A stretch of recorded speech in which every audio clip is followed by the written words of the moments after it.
નમસ્કાર ખેડૂત મિત્રો, અત્યારે આપણે હાલ છે વટામણ ગામની સીમની અંદર અને આપણે આ ફાર્મરે આપણું બ્લેક બોલ્ડ વાપરેલ છે. તમારું નામ શું છે?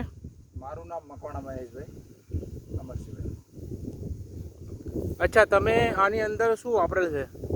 મેં આની અંદર 10-15 દિવસ પહેલાં યુરિયાની સાથે બ્લેક બોલ્ડ ખાતર વાપર્યું હતું. ઓકે, તો આના રિઝલ્ટ વિશે આપનો શું અભિપ્રાય છે? રિઝલ્ટમાં હવે આમાં જો બીજા ખાતર કરતાં તો આમાં રિઝલ્ટ સારું લાગ્યું છે આપણને. અત્યાર સુધી આવું કોઈ ખાતર વાપર્યું નહોતું આપણે. બરાબર છે. આ પહેલી વાર વાપર્યું છે અને પહેલી વારમાં એમ લાગ્યું કે આ રિઝલ્ટ છે, આનું એક નંબર રિઝલ્ટ છે. ફૂટ કેવી છે આની? ફૂટની વાત કરીએ તો બીજા પાડોશના ખેતરમાં જ જોઈ લો આપણે, એની કરતાં એ ખેતરમાં જુઓ ને આ ખેતરમાં જુઓ બહુ ફેર પડે છે. બાજુવાળું ખેતર છે એ આપણે 10 દિવસ પહેલાં રોપેલું છે અને આપણું 10 દિવસ પછીનું રોપાણ. અચ્છા, એની કરતાં બી આ ખાતરનું નાખ્યા પછી એમ કે કોકને એમ કહીએ તો એમ કે ભાઈ આ પહેલાં રોપેલી છે એમ. બરાબર છે. તો આ રિઝલ્ટથી આપણને સંતોષ છે? સંતોષ છે, પૂરેપૂરો સંતોષ. ઓકે, બીજા ખેડૂતોને શું ભલામણ કરો છો કે આ ખાતર વાપરી શકાય બ્લેક બોલ્ડ? બીજા ખેડૂતો મારા તરફથી તો એટલી જ વિનંતી છે કે આ બ્લેક બોલ્ડ એકવાર અનુભવ માટે તમે વાપરો. આપણે એમ નથી કહેતા કે વાપરો, તમે એકવાર અનુભવ માટે વાપરો, તમને સારું લાગે તો વાપરજો. મને તો એમ લાગે કે ના, બહુ સારું છે આ ખાતર. બરાબર.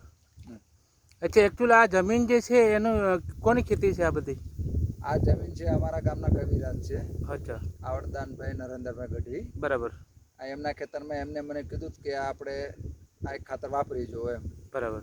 આપણે એમના કહેવાથી વાપર્યું હતું આપણે.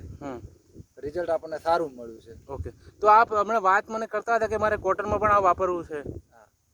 આ રિઝલ્ટ જોયા પછી મને એમ લાગે છે કે મારે થોડોક 15 વીઘા કપાસ છે, મારે કપાસમાં આની ટ્રાય કરવી છે થોડી. Okay, thank you. ખેડૂત મિત્રો, તમે જોઈ શકો છો કે આ ફાર્મરે અહીંયા આ પેઢીની અંદર બ્લેક બોલ્ડ આપણું 1 વીઘાની અંદર 4 કિલો નાખેલ છે. એની ફૂટ તમે નરી આંખે જોઈ શકો છો કે કેવા પ્રકારની એની ફૂટ છે. અને આના પણ આપણે આ ખેતરનો પણ પહેલો વિડીયો બનાવ્યો હતો 8 તારીખે, 8 ઓગસ્ટે. અત્યારે આ હાલ થઈ છે 25 તારીખ. તો 25 તારીખના રિઝલ્ટ છે, 17 દિવસના રિઝલ્ટ છે બ્લેક બોલ્ડના, જેની ફૂટ તમે જોઈ શકો છો, જેનો ગ્રોથ પણ તમે જોઈ શકો છો નરી આંખે કે આના રિઝલ્ટ કેવા છે.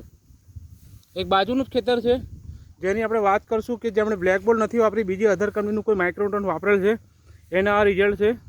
અને આ એક ખેતર છે જેની અંદર બ્લેક બોલ્ડ વાપરેલ છે અને આ બ્લેક બોલ્ડના રિઝલ્ટ છે.